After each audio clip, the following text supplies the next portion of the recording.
Hello, and welcome to Art First. Hello, everybody. Hi, Brian. Hey, what's up? Good to see you again. Good to see you. It's We only got been to a see couple each hours. other yesterday. We got to go on a road trip down to the suburbs of Philadelphia to visit Michele and Hildebroom and see a gallery show which will be opening tonight at Cologne. Kelowna Kelowna, I'm Contemporary. saying right? Kelowna Kelowna Contemporary. Contemporary. Well, Mm-hmm. I didn't want to mispronounce that. No, Um, it it was was a great wonderful. show. Yeah. And yeah, I'm always really excited when I see new galleries pop up that are supporting digital art. And that one specifically is doing a really nice job of mixing the physicals and the digitals together. Yeah, they did. They had a nice representation of Web3 artists who had digital. They had screens. Then they also had physicals, but they also had NFTs tied to I think all of the work, um, which was really cool to see because it's a physical gallery and you can help anybody who can help bridge that gap. Is helping the whole community honestly, and it Yeah. was great. It was great to see, and it was especially great to see some physical art. Um, and then they have a basement full of even more art, which is really Yeah. cool. So I'm really excited for what those guys are doing. Yeah. And today's artist is featured pretty prominently in the show. And he's also an artist that has been featured on Art First multiple times as a part of the shared portion. Yeah. So I'm excited to have him on. Yes, we are both big fans, clearly. So let's welcome to the show multidisciplinary artist and painter and sculpturist and all these other amazing things. Welcome everybody, Bhare. Hello. Woo! Woohoo. Hey Good, everyone. good to see you. Good to have you on, and congratulations on a heck of a week. I mean, Yeah. there's so many things going on. Whether it's getting to be the inaugural issue of the new Lore magazine, or a piece sold at Sotheby's this week. You have art debuting at a gallery tonight. You're all over the place, and it's really exciting to see. How are you feeling? I'm feeling good, honestly. I definitely try to like make my bases around everywhere that I can. Like any door that opens, I'm putting my foot right there. I'm trying to get in there, trying to figure out what I can do, and yeah, it's honestly very a good and fulfilling feeling to just be able to do so much. Honestly, Yeah, I, I mean, I think it go on shows. that. I think it shows, like in terms of your ability to once you've kind of like came on the scene and really just like it seems like you're flying at 100 miles an hour. And I think it's really wonderful to see, especially with somebody who has such a strong artistic voice, and work that doesn't look just like everything that I've seen, or and leaves you kind of emotionally hit. I think is how I would put it, because and seeing your work digitally all this time is great, but getting to see it last night physically in the show was even better, honestly. Like just being able to look really closely at all of the details and the brushwork and the care and attention to detail that was poured into those pieces. It's really cool, man, to see you kind of rising really quickly. yo, thank you so much. Honestly, I don't even feel like I'm like rising quickly at all. I feel like a lot of what I've been doing has been like a very like slow burn into like just like into like what I wanted to do. All I can really think about whenever I like go into my practice is just like, oh, there was that one time I did a tiny little art show back in like 2019 and I sold like zero prints, but it was still like a super exciting time because it was like, oh, okay, like this is the first thing of like many things to happen, and so much has happened like since then, so like it's been a fun ride and I really enjoy it, so I'm hoping that there's more over the horizon and stuff like that, and this kind of just like isn't it, but like um just really ready to just keep going further than 100 miles per hour. Yeah. Well, I think that I forget who I discovered your work from on the timeline, but I went down looking for stuff that was available, and that's when I found the IKEA welcome mat piece, and I minted that. Um, but since then, I mean, you say you haven't felt like you're on a trajectory, but it's been very apparent. I mean, um, within the last 6 months, you did this really large series on super rare that got it sold out, it had great attention, a lot of big collectors picked it up. And then you did a meme card drop, which then gives you hundreds of new collectors. And so at this point, I feel like you branched out and you've like hit those next levels really well. Yeah.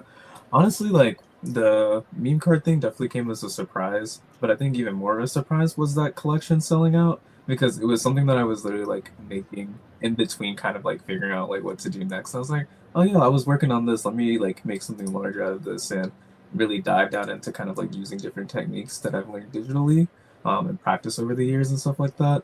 And then seeing that sold out, kind of like seeing the reception to that, I was just like, oh, I was like, I didn't really know y'all liked it like that. I just thought this is gonna fly a little bit under the radar. This is just something else that I was doing because, at least for myself, I definitely try to go in with like zero expectations for a lot of different things. I have in many moments of my life had extremely, extremely high expectations. I was just like, right out of high school, I was like, yeah, I'm going to have a $3 million house with a pool. It's gonna be like High School Musical in the backyard, and I was just like, yeah, let me just like I gotta like be a little bit realistic with some of these things, but Yeah. it's definitely a much welcome surprise. Yeah. Well, I thought that series was really strong because it had this central figure shape within it. And then you got to experiment with like 30 different styles, and you really got to show the range of what I look at your work and what a lot of it brings together. And so it was a really kind of good introduction to what you do. Yeah, and I felt like at least for myself, what I consider from my practice, like I don't really feel very like mainstay in kind of like one specific style. Like it is kind of very much in like an abstract realm, but like it definitely jumps between a lot of different things, and I always want to feel very like fluid in what I'm doing and not having to kind of like repeat the exact same thing over and over again because like it worked one time. Like all Yeah. the stuff that I did That's specifically in that important. yeah, all the stuff I did specifically in that collection, I don't think it's gonna be like, okay, like I need to do that every single time. It's like, oh, maybe I Yeah. like that one thing I did, I'm gonna pull it into the next part. But I just want to keep that like student mentality and kind of like learning as I go and just like picking up new skills, new techniques, and exploring any mediums that I can touch. Well, I guess that's a question I have about the technique because honestly, when I look at your physical work and your digital work, it's really hard for me to distinguish which way you made it. If I'm just looking at an image on, say, like Twitter. Mhm. It does feel like a mixture of the two, honestly, Yeah. and maybe it is. And this is where we'd love to chop that Yeah. up. I'm gonna throw Yeah. I'm gonna throw a piece here. I'm gonna put the Sotheby's piece that just sold, this piece right here. Yeah. Why don't you tell us a little bit about like how does that how well, I guess I also want to know like sort of how you decide where the project is going to start, whether digital, physical, and then and how the medium is going to be used. Okay, so at least for me, the way that my stuff usually starts is that I have like a lot of notebooks that I like to write in. And so I don't know if you've like seen a lot of like the bigger descriptions I have of the pieces, kind of like the long drawn out prose and everything. That's usually what I pull that information from, and I create kind of like the pieces around that. And the reason why I do it like that is because like I usually like have dates and everything that I've written down. Okay, like I've written this back in 2019, or I read this back in 2020. Um, and then with like fresh new eyes, maybe a week later, a month later, a couple of years later, I'm able to go back and kind of like process that information that I wrote down right then and there, and then be able to use that in kind of like a visual format and then create a painting out of it. And sometimes the paintings start traditionally, and then I would get a good scan of it and then finish it off digitally, or I would do Mhm. it vice versa. So within like that specific collection from before, like half of those works were started digitally, and the other half were started traditionally. Um, Mm. and some of the stuff was literally just like differently scanned assets. So like one of them had like construction paper, and I literally tore that up and scanned like the individual cardboard and was placing it almost like a collage through digital programs and stuff like that. And then with this piece right here, this one is 100% traditional, but I think I've gotten to the point where like a lot of the stuff I've been using within the digital techniques and the digital programs are mimicking the physical techniques really, really well. And that's something that I'm definitely proud of because that's something that I was practicing for the longest. Because the very first digital piece that I was doing, you could definitely tell that they weren't my physical pieces, but now I'm getting very, very close to like being like almost on kind of like that same line. Like I can definitely look at this stuff and be like, okay, like yeah, that was a digital part, that was a physical part. This right here was also primarily digital, and it was Really? with yeah, it was using Tijo stuff for. Remember when he did the whole like Right, Oh, Blue. yeah. This is yeah, a quote unquote derivative or inspiration from Blue, right? yeah. Remix. And so for that, some of his stuff is like physically scanned assets as well too. And so like I use that, but then in the digital programs, I like to use three different ones. So I like to use Procreate. I know that's a big one for everyone. There's another program called ArtRage, and then there's another program that I use called ArtSet, and I use them specifically for different things. So like I use ArtSet specifically because the oil pastel tool they have on there, I feel like mimics the oil pastels I use in my studio a Nice. lot better than the other Mm. programs and like me creating a brush myself. And then with Art Rage, I like to use that specifically for oil paint and kind of like getting those really mimic brush strokes and getting kind of like the heavy depth that you would get and seeing kind of like all the shadows that come within the lines of the brush strokes and also mimicking that same feel too. And then with Procreate, I use that more in the vein of kind of like collaging all the images because it's a little bit easier to kind of like section off, cut and paste certain stuff, and really play around with different assets in there. So a lot of my pieces, I literally jump through different applications, and I have like maybe like 10 versions of the same piece, and like three of them are sitting in like each program. Wow. Wow. Is that's actually fascinating, especially going from program to program and not finding exactly what you wanted in one, so then, moving on and saying, okay, well, it's not good enough. I got to find what I'm looking for instead of, cobbling together something that didn't really get it across the way you wanted to. Mhm. Um, that's really special. Are the other programs all like iPad based? Is this all like just did when you're working digitally? Yeah. Are you staying in one device or are you moving Yes. from? So I Okay. usually use my iPad for that. I've tried doing stuff on the computer with like a tablet, but I get a little confused sometimes because I'm so used to like seeing my hand move. And so like Mm, if I'm staring at the screen and I'm like drawing on a tablet, like I get really tripped up by it sometimes. Yeah, yeah, And yeah. I'm like, okay, like I just need to practice it a little bit more, but I know that Art Rage you can get a computer program for it, but I believe ArtSet and Procreate are just iPad based. They sell some PC things that are like iPad where it's just drawn directly on the screen too.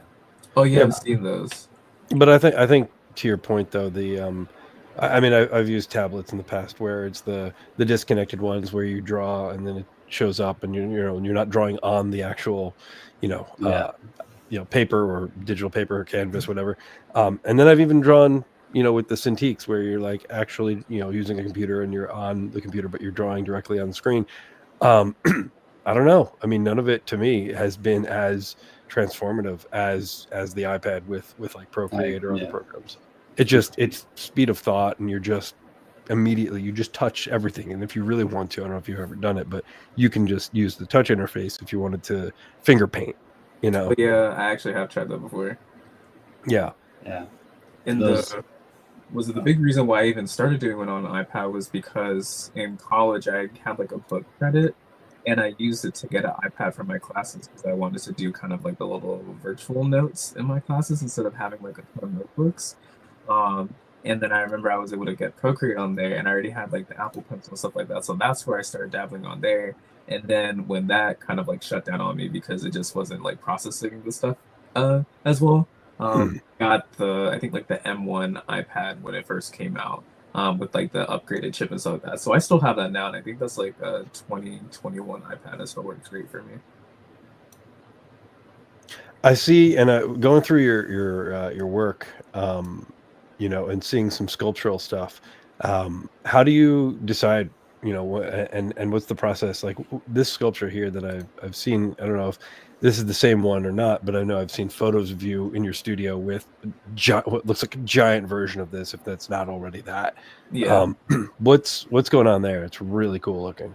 So for that, I actually have a friend that I made here in the city, and I went over to his studio, and he does a lot of like sculpture work within the city with his family, using like different materials, whether it be metal, wood, foam, and he had like this huge block of like foam that was just like I mean like maybe like almost 7, 8 feet tall, 6 feet wide, and he makes his own hot wires. And so me and him, we were just literally like chucking away at kind of like this foam to kind of like make this shape. And then after that was done, I literally just went through kind of like primed it, painted it, and some of the white parts that you see on there is actually spackling that I got from like Home Depot to kind of like get like an extra texture because it's supposed to mimic almost like water coming out of the bottom of a boat. And so it's not like one singular color because like the water kind of has like oil in it. So like you see different colors when the oil is kind of mixed in with the water. So like you have like the murky greens, the grays, the oranges, because the water is just a little bit dirty. And then like the spackling is just supposed to give off kind of like that same, I guess, impression that you would see from like waterfalls falling.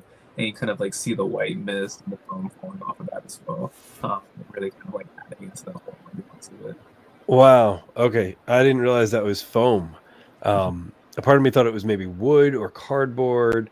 What was that like painting on foam? Because I feel like that's probably not super easy. I'm gonna say it was honestly pretty all right. So like because there's like so many just little tiny like holes in it, it kind of like sucks up the paint a little bit. And so like it takes like multiple layers. So like I think I did maybe like a good like 7 to 10 layers on each side Oh wow. of this thing. And so it took me maybe like a good like 2 weeks to just fully paint. Because like by the time I was done with one side, I was just like, dang, I'm kind of like worn out. And I used like a mixture between kind of like heavy body acrylics, just regular like acrylic wall paint that you could get from like Home Depot, and having that because I like to use that as kind of like a primer too as well, just because it already has it mixed in as well. Um, and yeah, just basically just going through all of that. I didn't really add too much extra onto it, but a lot of people when they look up close to these layers I put on it, they're just like, "Oh, is this like concrete?" And then I like pick it up and show them, it's like, I mean, yeah, I'm like pretty strong, and just had to let them know, like, nah, it's not concrete, it's just foam.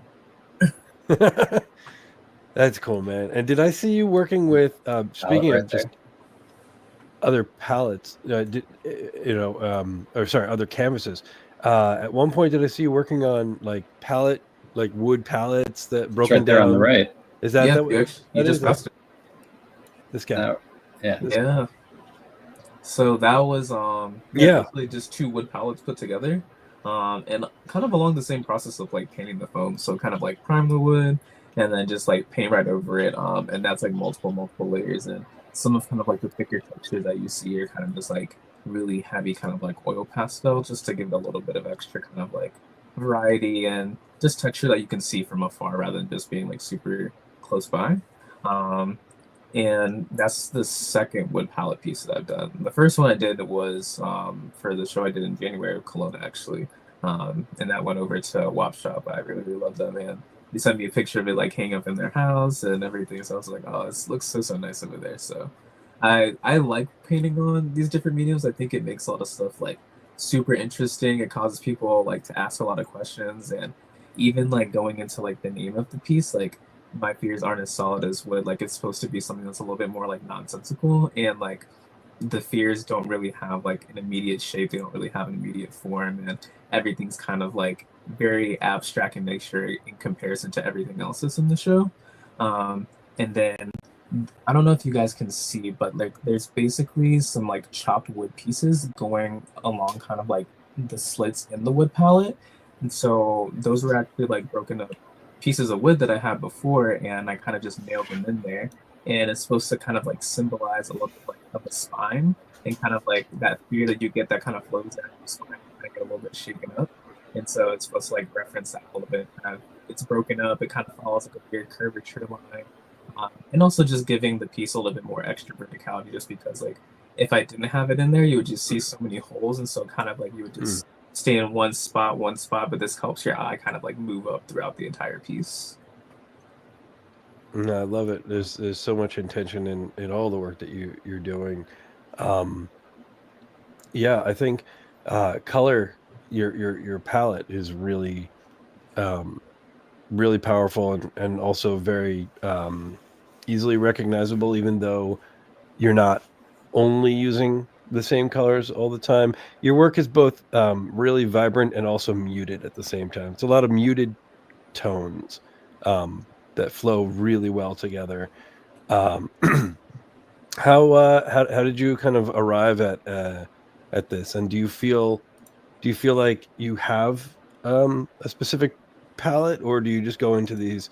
Because I know obviously this is very different from this, and yet they feel very connected, both in the shapes and the characters and the elements that are in there. But yeah, what's your process when you're thinking about color and working with these colors?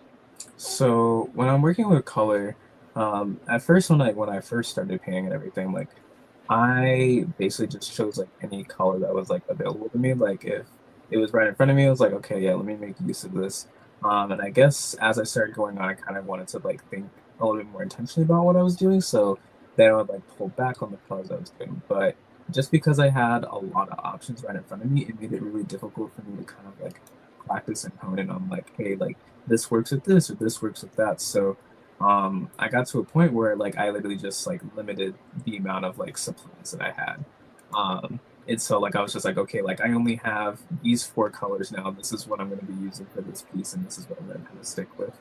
Until I started kind of like understanding how they work in tandem with each other. Um, and so like as I started doing that and getting a little bit better, I started introducing more options to myself, and I think that really really helped because I just got so overwhelmed at first with like seeing everything that I mean, I was like, okay, like, I need to have this down pat, ready to go. Um, and it was kind of also the same thing with doing like the digital works and like having so many different digital tools like available to me. It was just like, oh, this is kind of intimidating to go ahead and kind of like figure out. So even with that, I was also like limiting the stuff. So like I was making like specific palettes on the thing. I was like, okay, let me drop in like 10, 15 colors, and that's the only thing I'm going to use for right now. Um, and now I've kind of arrived at like using a lot more like earth tones, and I really like to kind of like mimic a lot of like the colors I use in my own life. So like because I've been wearing a lot more earth tones in like the past like year and a half, almost 2 years, like I feel like a lot of works have kind of reflected that as well, and making heavy use of kind of like those browns, those taups, those beiges, or like those really dark olive greens, or like the Mm. siennas. Like I really really love those. And I feel like the ones that I do have trouble with though for sure is kind of like pinks and purples. And so at least for like this collection that you're looking at right now, I definitely wanted to challenge myself to use a little bit more of that. And I loved how the purple came out on There's Too Cold to Function. It gives me kind of like the same vibe of just like, hey, like I feel like extremely cold, like I can't really move, like I feel like I'm turning a little bit purple. That's like the same exact vibe that I get from that. Yeah. When it comes to creating these things, do you have a preference? Going large with big arm brush strokes, or chiseling on a tiny iPad? And Um, it's a very different way. You're getting the same brush strokes in a lot of these senses, but do you have a preference? Which one do you prefer? I prefer to do it on kind of like a larger scale. But in efforts to kind of like learn both ways, I definitely challenge myself to just like go back and like, okay, like I know I enjoy making these really, really large pieces, but I still need to make sure I'm like keeping up my practice in like these other areas. So I definitely challenge myself to like sit down, work on kind of like the iPad and just like pump out whatever I can. Maybe it looks like shit for a little bit, but Yeah, I'm gonna basically make this work and have it work out for me. But I love to that's do great. kind of like I love to do the bigger pieces because I think in terms of like the way that I think about kind of like composition, it's easier for me to kind of like place those objects in my mind if I see it on a larger scale, rather than doing it really, really small. So like I can do smaller works on the iPad and I can do larger works on canvas, but I think at least right now, I think my weakness is kind of like working on like a very, very small scale. So very small canvases like the 12 by 11s or like 12 by 12s, like I have a really hard time kind of like conceptualizing what a good composition would look like for that because I'm thinking like, oh, no one's gonna be able to see this from so far, so I have to make this stuff really, really big. Mm. But then it ends up taking the entire space, so like that's one thing that I run into there. That's We, s- interesting. we saw a piece in the basement last night that was like maybe 8 feet wide. It was really big. It was impressive. I'm gonna say I try to do Oh yeah. super, super large works. The largest I've done so far is a 40-foot painting that's out in Addison, Texas. Wow. Um, That's also on my website as well. That was a really, really fun one to do. Was that on like a mural or was that done on a canvas? So that was done on all canvas. Wow. Are you So, stretching your own canvas, or are you? What part of the process is? I try to, but a lot of times I honestly just like to have them unstretched. I've recently been liking to kind of like fray the actual edges of the canvas. So if it's actually just hung up just like that, it kind of like gives it almost like a home craft feel while still being kind of Yeah. like a fine art piece. It's just like, oh, this is something that like they like roughed up in their studio. This is something that they worked really, really hard on. This is something that you can tell how like a lot of labor and love is because of like it's not like pristine and perfect, but it has kind of like that wear and tear on it. And I really kind of love that idea of it. And that's also kind of the same thing that I did for this piece right here, where I had all those pieces combined. All of them were just not stretched, and you could see all the frayed edges and everything. And a lot of the collectors opted to actually put in almost like a shadow box, so that way they could still see those edges. Because I feel like it plays into like the story, and at least for this specifically, it was like you're making the building blocks, you have the foundation, and you need kind of like the concrete, the cement, and for this, the foundation is kind of like those canvases, so like they're still raw, they're not really touched up yet. You don't have the grout going in there, and you're still using that to kind of like build up the entire structure. Very cool. Yeah, it's like tapestry. Yeah, quilt work. And seeing the scale right there, that it's impressive. Yeah, thank you so much. This is the part of the show where we just look at your art and don't really talk. We just can't. It's great for podcasting. Yeah, so there was one of the pieces we saw last night was a sculptural piece that I guess it sounds like Bryan might have acquired. Yeah. How do you go about doing something like that? Was that all wood? I'm going to see if I can pull it up. Yes, so that was specifically all wood, just the physical portion. So I had some extra plywood lying around from like a project that I tried to start, and I just didn't work out for me. So I ended up literally getting like a jigsaw for like the first time. I went outside in my backyard, and I like cut out these shapes and everything, and I was like sitting here like hacking away. I was honestly very terrified that I was gonna like chop a finger off or something. I was like, I've seen other people do this. I definitely can do this. Let me just. I took so many different precautions, but definitely was like kind of like my first time doing that, and basically got the two pieces of wood, was able to kind of like glue it together, and also just make the shape of like this head, and have that kind of be the primary focus within the digital piece as well. So that's just a bunch of different layers of paint, some oil pastels, and I like to use a lot of different brushes to kind of like get different textures. So like I don't know exactly what type of brush to call it, but it's like a little bit more frayed. It almost resembles like horsehair. And I use that for like the upper left corner on it to kind of like you can see more of those brush strokes, and then one brush that's a little bit more finer, and all of the hairs are like really, really close together, almost like a sponge. And I use that for like the bottom layer, so that way you don't see as many brush strokes. So at least to make every point on the actual plywood pretty interesting. And then even on the flip side, there's kind of like an extra like layer of paint and kind of like mimics the front side, just not as like detailed, but just something kind of like, oh, like, hey, like, surprise, like it's just on the back. Dope. That's really cool. I like little extra surprises, especially when it's something that only either the artist or the artist and the collector kind of know about. Yeah. What makes you decide whether or not something needs to find its way to the blockchain? Like, because I would imagine, and correct me if I'm wrong, the piece that we're looking at there on the right, that is physical but not an NFT, or it is an NFT.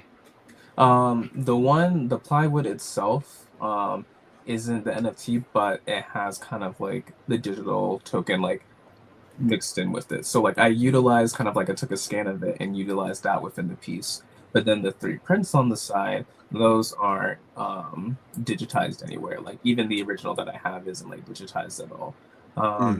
And I think the way that I usually go about it is that like so specifically with the prints, the original that I had made that simply just to make it. Like I didn't really like have any like intentions for it. It was kind of just like, hey, like I had extra canvas, I had this idea that I was thinking of, let me go ahead, put it down, and see if it works. And it was something that I literally just had hanging in my house for a while.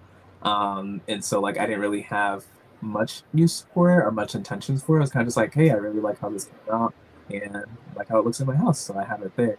But then with some of the other works, I think it just depends on more like if I feel like it fits pretty well with like I guess what I'm currently trying to do. Because sometimes I would make works, but I don't feel like it's reaching the level that I needed to reach yet. Like I feel like it's something that I need to like put back and like let it simmer. I need to go back and try to like cook on it a little bit more and like really try to like cook it up. And then with the works that I do choose, it's more just like it's more like a feeling. It's more not even like a okay, like I'm making this specifically to be on the blockchain. It's just like okay, like I made this. I feel like it fits now in this moment, so let me go ahead and use it.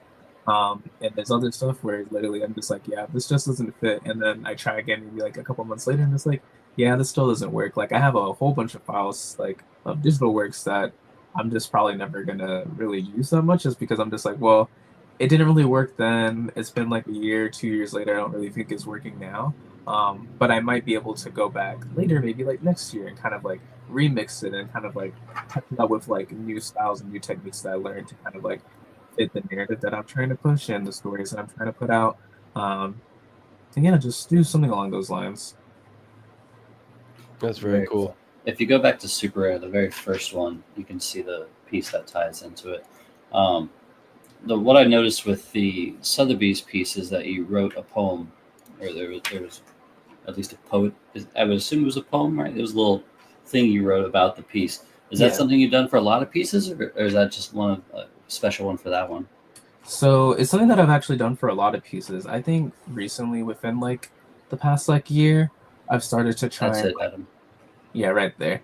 I've started to write a lot more, whether it be kind of like something extremely short or something that's a little bit long, but making sure that writing specifically is intentional what I'm doing. Because before I would just pull from the journal entries and then just make the piece, but then I wouldn't use the journal entries in terms of like the description. I would just kind of have it a little bit blank or just have like a couple of words that maybe are pulled from the journal, but nothing that's really fleshed out. But at least I found in kind of like my conversations with like even like my friends, family, and then like even like collectors and patrons and people who just really, really like art, they've enjoyed hearing kind of like those little stories that I kind of like put along with those as well. And I didn't used to put them in there mainly because I didn't really felt like they fit per se. Like I felt like I was like, yeah, I was like using them as kind of like the basis for like this visual language, but I didn't feel like they would be understood as well. And I didn't want to have to try to explain the artwork piece and then also explain the description that was going along with it. But now I feel like for a lot of people, it kind of like for them it's kind of like almost like a little bit of a guide through the piece.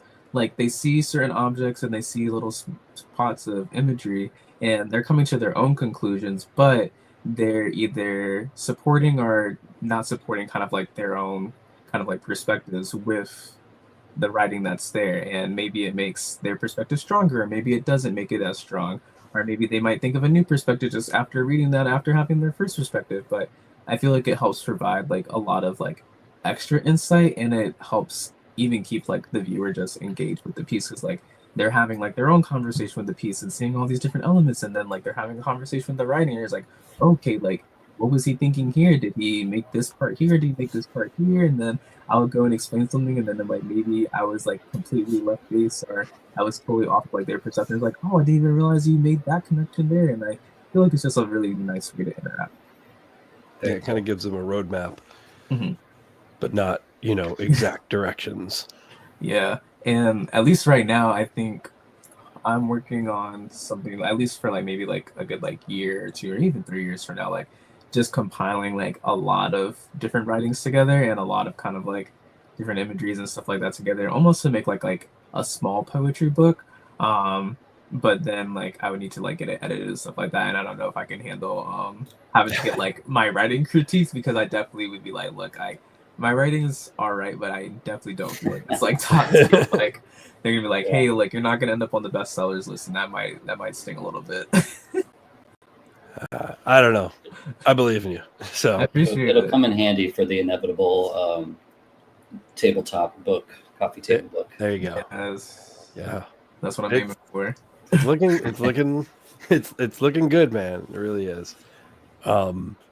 Very cool. I appreciate you taking the time to kind of deep dive in with all this and everything from intention to brushstrokes and textures and really like understanding, the process there. Yeah. I don't have a good transition. I'm kind of known for that. But I think this would be a good time to check out some other artists and do a little show and tell.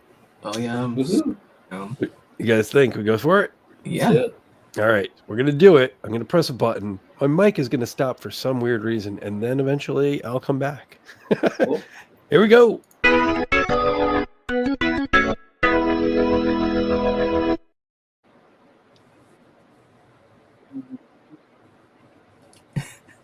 No. Can you hear me now? Now you're back. Yeah. There it is. Amazing. Censored. It is. It's the only time in the show when I'm just cursing just like up a storm. Like a sailor. Cussing like a sailor. Because they don't curse, they cuss. Oh yeah. All right. This is the part of the show where each of us has brought pieces of artwork that we've either collected or just enjoy and think those artists deserve a little bit more of a spotlight and uplifting. So we're going to go around. Each of you don't know who's picked what except for me. So I'm going to start this off. We're going to toss this to Bhare. You've got 3 incredible picks. And let's start here with the artist Cian. I think I'm saying it right. Yeah. And I've taken a lover, which this is gorgeous. So I want you to tell us a little bit about why you picked this piece. Yeah, so I picked this piece mainly because like it kind of like stuck out to me in memory as like one of like the random conversations I happened to have with like another artist where we were just like talking about like work. And this was like a super long conversation that we were just like going back and forth about like just different techniques and stuff like that. And when you had asked about like thinking about artists, I was like, oh, I had like this super long conversation. And this was literally like almost like maybe like 6-7 months ago. But specifically with this, I had wrote to them that kind of like I see kind of like a very intimate moment between like 2 characters, and you could argue that kind of like they're separate beings, but my mind leans toward one of them kind of like being almost the same, like they're almost like the same person, like almost like a split personality. The character in orange is kind of like lost within a little bit of like a trance, almost like lost within themselves. The character in blue has kind of like an energy that's coming back at them. And that energy could also be like any mix of emotions. And I just thought this was like a super nice portrayal of kind of like what they were looking to do. I love just how they did their shading. I love everything going down to kind of like the compositional aspect. And I just thought it was just like a very like underrepresented art piece. Like I didn't see many people talking about it. I was just like, oh, like this is like really, really good, like techniques, skills, everything, story, like it hits every single note. Yeah, it's gorgeous. There's so much going on too. I like the shared eyeball, Mhm. essentially, the way that's placed. And the fact that this character on the right's kind of blending into the wall color too. Yeah, it feels very much like a shadow self or a different part of, like you said, it's almost like an emotional part of the same character. Yeah. And having the orange flowers being echoed from, her dress and the other one, her shirt and the other one kind of, yeah, no, there's a lot of really beautiful things in there. And then seeing, just these diagrams in the back and the breakdown with anatomy. It's really cool. Let's say, and even with the portion in the back, kind of how it looks like there's like a painting behind one of the women.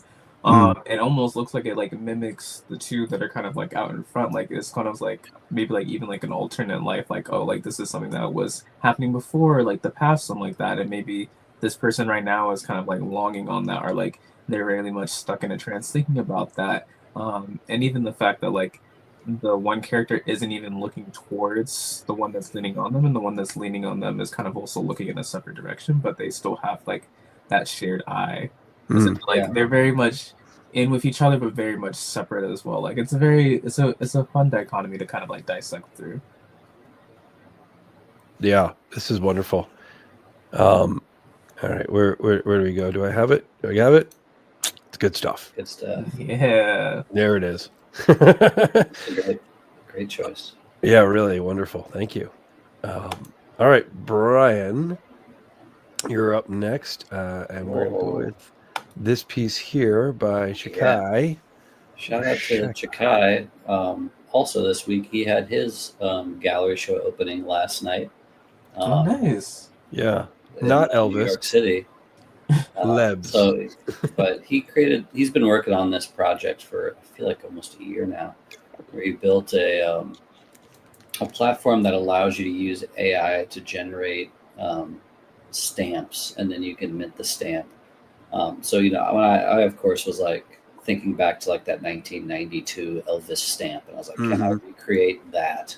But if you look through it, it's a fun challenge to go through because you're not always going to get the results you want, and you have to kind of keep playing with this prompt to guide the output. Touch. So, I mean, if you go to the post, I think it's postino.ai, you could probably generate one on air right now. Let's go. Get started. I'm gonna do my MetaMask. Yeah. This has me thinking about just like how much I kind of like even bypass like the artwork that kind of even goes into like this regular stamps that they have like the post office, and how they have kind of like those like limited ones or like series of stamps and stuff like that. Like there's so much smaller artwork that goes into it, and a lot of it gets bypassed like every single day. It's just like something that's like, oh yeah, I'm just sticking on this piece of mail and mailing it out. But I think this is really tight. All right, we can put a prompt in. Sure. What are we prompting? Bear, what do you think? What do I think?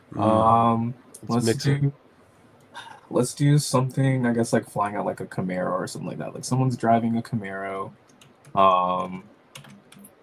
and they're like either like eating a cheeseburger or something silly. Yeah. Brian, what do you want in there? I say let's go with that. What I've noticed with this is that it's not like mid-journey where it gets you exactly what you're looking for, and that's kind of the challenge of it. Is you have to kind of really finesse it. Like I went through a lot of Elvises before I got to the one that I thought would work right. I didn't realize that you built an engine that lets you generate your own.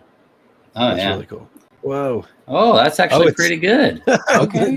The Camaro burger. I love that it made the car a giant burger. Actually, as soon as we had typed it out, I had realized I was like, well, I don't think we specify who's eating the cheeseburger. So I was like, I think the car. I think either the car is going to end up as a cheeseburger or the person in the car will be. I love that. So shout out to Chikai. It's a fun little platform. Then you can mint it for like, I think it's like a couple bucks. Yeah. And it's on the shape. And so there's also some shape leaderboard challenges with it as well. Oh, cool. Very cool. Good stuff, man. Very nice. Yeah. All right. Keep it moving. I went back this week to Rodeo because honestly, I just kind of went down a rabbit hole on Rodeo of really good art. There's just a lot of really good art, and I followed a collector there and just kind of like went through their collection, and I just kept finding new cool things to find. So this was a piece that I thought was really cool. Wow. Sublime poster. It really ties into the stamps too. Yeah, look at this follow up. Look at that. It's almost like I know what I'm doing. Yes, I meant to. Totally meant to. Let's see if I can even. Can't go out of it, but I just thought it was some Rodeo stuff right there. Shh. Do you know if it's like a collage work, like specifically? I don't, but I saw the illustration and I was starting to go through their profile, and if I'm mistaken, I apologize, but I do think it is collage work. Can I open the image? Will that do? There we go. Oh, there we are. I do believe there it is collage. Really striking. Love the tone. Love the whole feeling, and yeah, you don't see a lot of things with stamps, honestly. But I really thought this was just a really, really beautiful piece. I know. I think I really, really like how like just one how like minimal the background is, and like just the fact that like the figures cut off, like there's so much focus happening between like the upper body and the face. It's just like there's so much of a story being told, just even how like their arms are kind of folded, just like Mm-hmm. just even the expression that they're giving, like even towards the stamps and stuff like that, like that coupled with kind of like the compositional aspect of having the collage, how the crown matches into kind of like the birds, and it also plays into the stars in the corner, while Yeah. also playing into kind of like the tones and the stamps. Like everything's like a plus for me. I really really like this. Yeah, Nice. it's wonderful. Got And African country stamps, but then it has a California license plate, so it's got this kind of journey going on too. Journey to the West. yeah, and I think that it is a good choice to have a less of a busy background so that the character can pop so much more. I don't know if this is like the intention for them, but like seeing the California thing, and almost like the character is looking east toward kind of like African countries, but then like Mm, they have the California license plate, which is west, but they're not looking anywhere towards west. Like it's kind of Mm, like yeah, almost in like this leaving, like they're like disregarding it. yeah. So yeah, Migrating birds to the same direction. it's like maybe they're not even going west, maybe they're going back east or something like that, Hmm. or maybe they're yeah, like longing for kind of like just being in that area rather than being in this area. Like I don't know, I think it's really cool. yeah. Or maybe there's a physicality in one location and mentality in the other. Yeah. Yeah, good find. What's the artist name again? The artist name, let's go back, is Domino Domino Art. Art. Okay. So for anybody who's interested, at the end of the show, on our Twitter account, on Art First Show on Twitter, we provide links to all the work that we talked about today with Bear's work, and also all these artists that some of them have stuff you can actively buy and collect. But at the very least, you can go and follow these artists. All right, let's move on. Bear, this is your second choice Yeah. here. This artist, who is really super talented, and it was Remember Charles. So, and then he's got a really awesome website. Yeah. I was going down the rabbit hole. No, homie is super creative. And I've had like a couple of conversations just like us like replying to like each other's stories on like Instagram and stuff like that. But I just really love what they kind of like do with like the black body and kind of like how they take it into like their own terms. And specifically with this just being more of kind of like a study for them. Mm, And then also pulling in kind of like those iconic characters and iconic costumes and just having like almost in like the same running pose. And what I thought of initially was just like, oh, like this is almost in like the similar vein of like how everyone was doing kind of like those PFP collections back in like 2020 and 2021, where they're also kind of all like in the same similar style, Yeah, or like same similar form, but like it's each like Kid element was kind of, Robot. yeah. It gives me at least this one specifically gives me very much like pop art vibes while still being like very heavy on kind of like illustration. Um, and I don't know, I just always love everything that they do. And I know they do all this stuff traditionally, so I believe this is like mainly like on pen, on paper, oil pastels. It looks like a little bit of marker, but it looks more heavy on oil pastels. But everything here, down to the shading to the cuts of everything, like it's just masterful. I it love really is. Blank Man. Haven't thought about that movie in so long.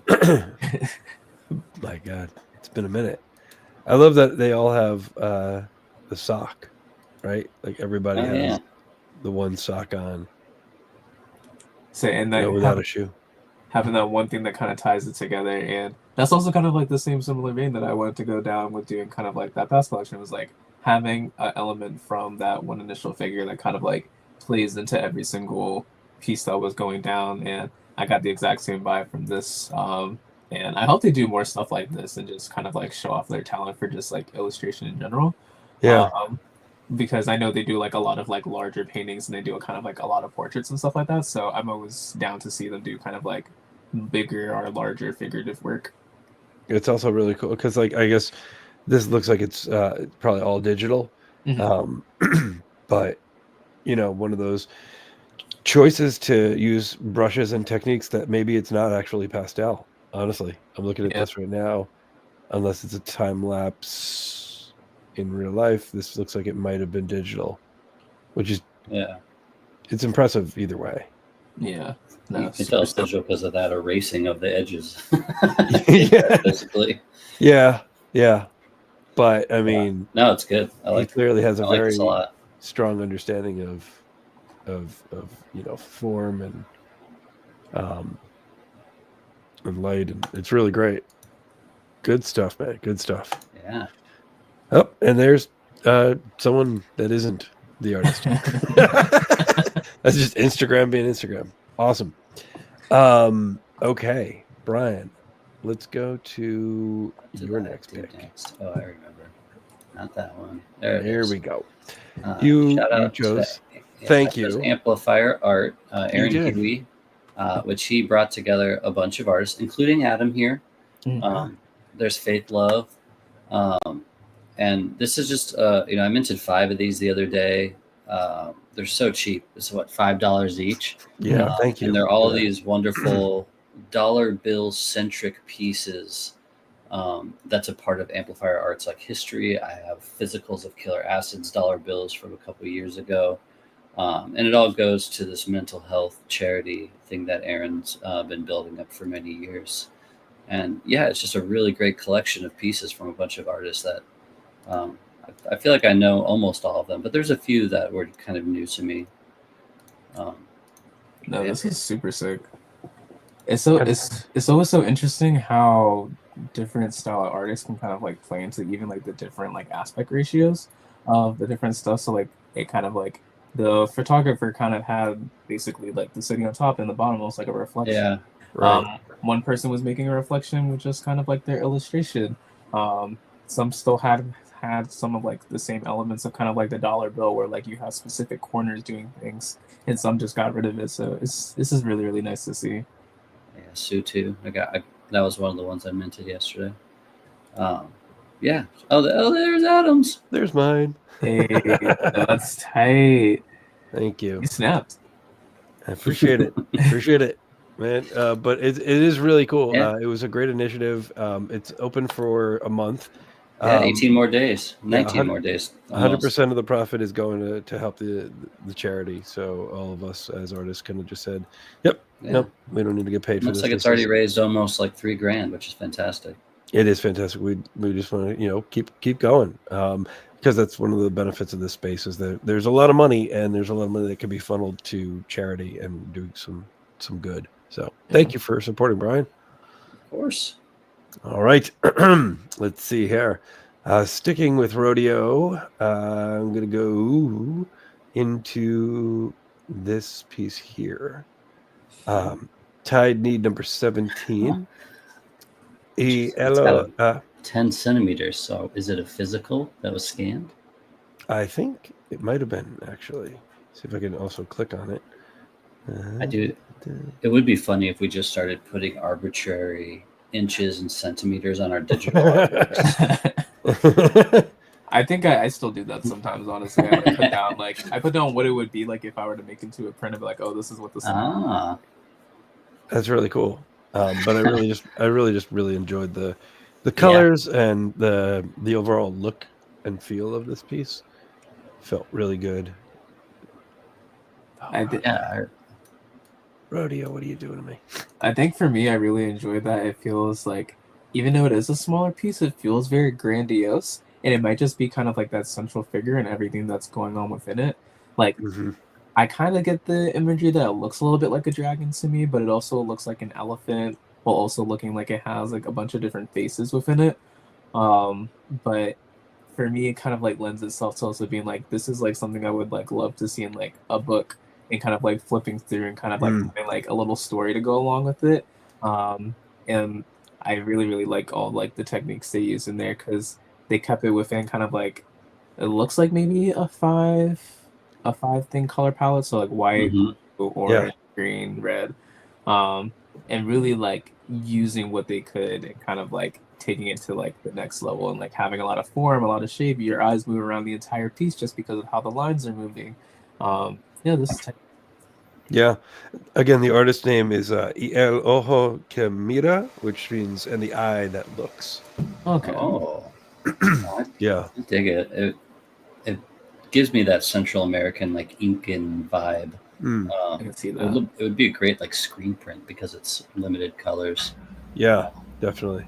Even their signature in the corner is really, really interesting too. Like it almost Yeah. mimics the style of the work as well. Like having That kind is of a like good those building signature. blocks. Yeah, it's really fun, man. I just loved. And then I went back, right, and it was like I found that one. I said, okay, this is the one. And then you go back, and I'm like, oh, but there's so many. There's so many good ones. Look at that, just so good. Interesting. I like that you can see they're going through phases. Mhm. Really colorful, then gold, and then red. Now they're kind of getting more blue. I love the Interesting. artworks that they're doing. The red ones are super, super interesting to me. I like that they have some of them have a border. Mhm. You know, this very sort of organic homemade borders. Yeah, very cool. All right, Bear, you've got one more left. Let's go. Think. Let's see if I can click it. Here we go. MDD Arts. Um, MDD Arts is fantastic. Been doing great work for a few years now. Yeah, they do a lot of great work, and we're always having really nice chats. And they're always sending love. I'm always sending love back their way.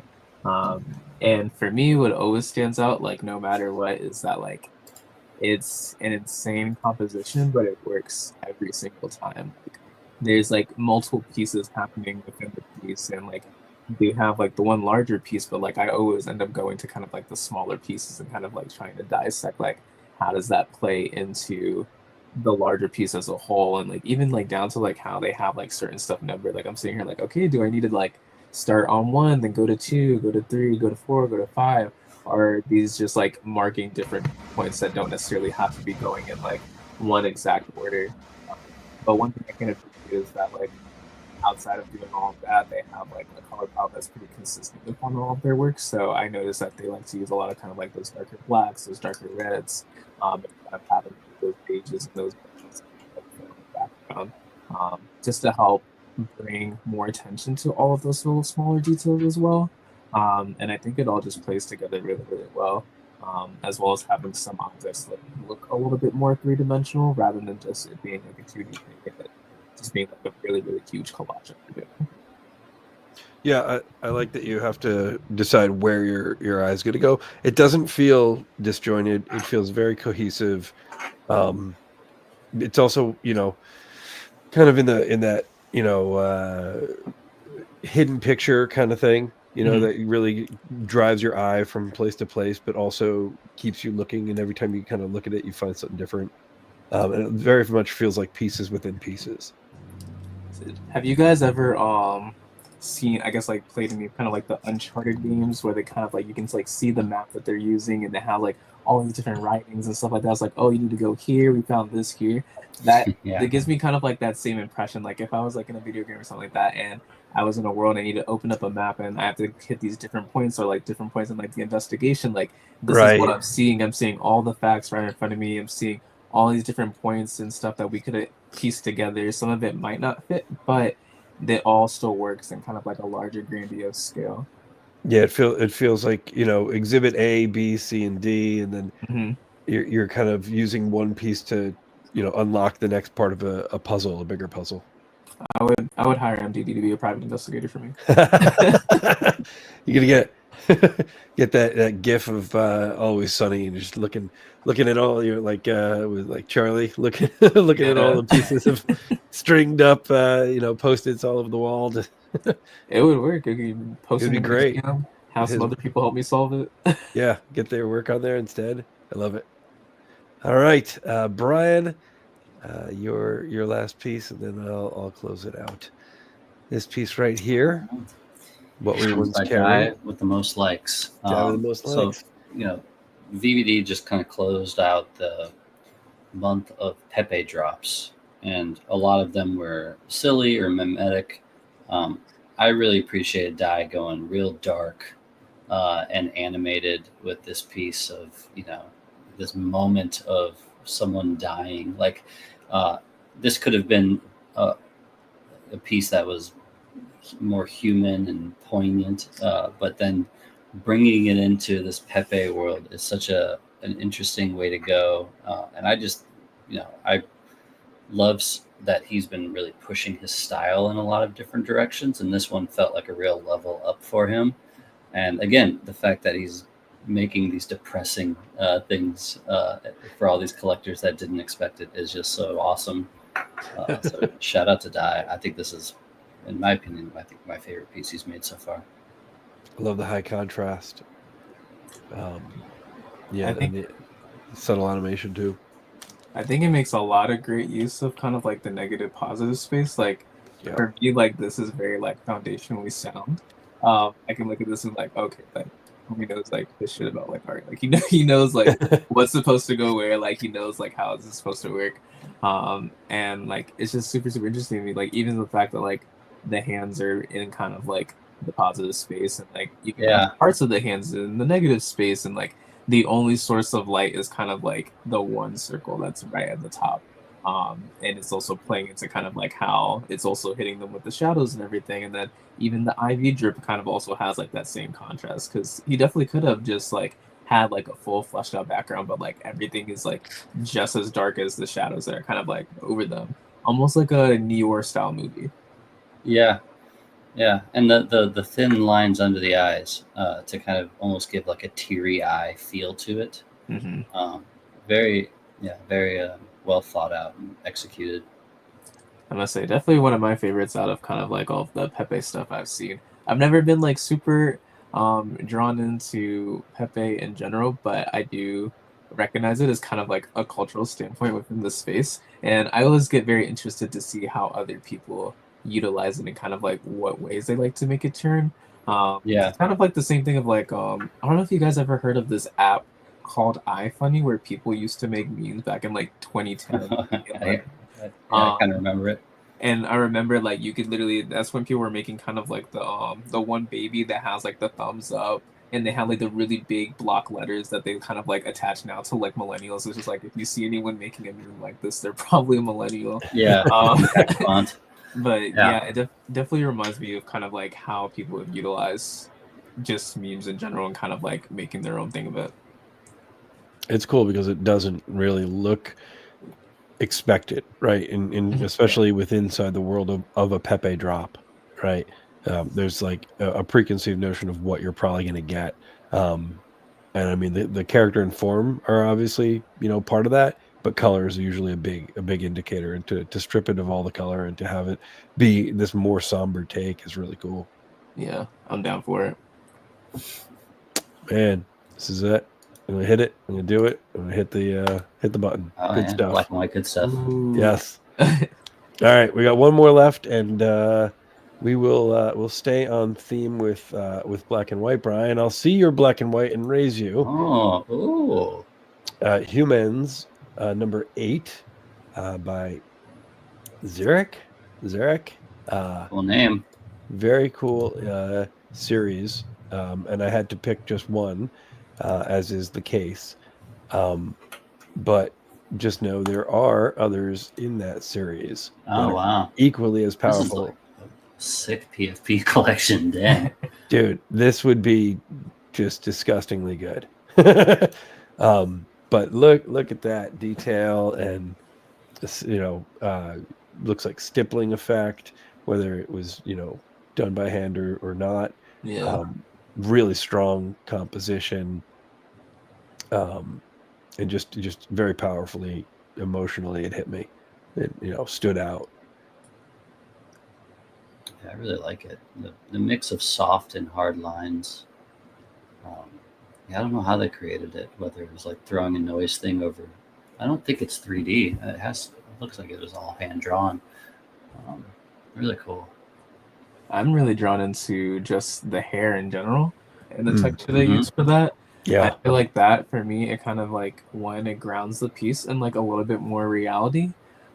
Even though like you can look and see that it's very kind of like otherworldly in a sense, but like it's almost like there's like this person and it's like a very like much a shadow, and then this otherworldly aspect is kind of like layered on top of them, either like a mask or just a part of them, and then like their other self or the under part is kind of like that shadowy everything, and it almost mimics the stippling within kind of like almost like a scarf or like Yes. how, but that's also super super nice too, because like the shading is like extremely soft but then very poignant, and like you can still tell like where the shadows lie, where the crevices lie, like it's just very good. They did a very very very good job. Yeah. It's And a really great tattoo. it looks like they also did kind of like almost like a cross hatching thing for the actual back portion of it. Yeah.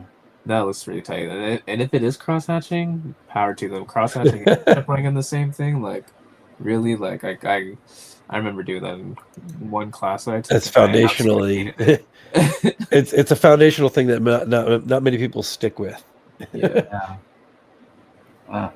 Cool find. Thank you. Zurich. Yeah. Very cool. It is out there. We will link it along with all the other art that we talked about today. But that kind of brings us to the end of our show, friends. So with that, I mean, we know you're a busy guy, but is there anything specific you wanna plug at the end here, or let people know? I guess the big thing that's I'm working on is just the show that I'm doing in January. Just another solo show at Kelowna Contemporary, kind of like like a annual thing. Like we were there in January this year, gonna be back in January again. Nice. Nice. Real fun thing about it.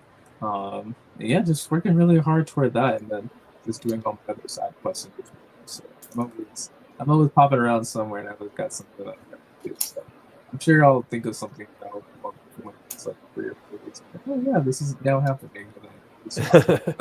Yeah. Certainly let us know so we can, retweet and hit all the buttons and tell all the people. Yeah. But And if anybody listening is in the Philadelphia area tonight, yes, go to the gallery in Wayne, PA. Kelowna Contemporary. Oh yeah, you'll have a very very very fun time with a lot of artists that I am very fortunate to call friends. Amazing. Oh, yeah. Well, we won't be there tonight, but we got to see a bunch of people last night that will be there, and it's going to be a good crew. Yeah, Definitely.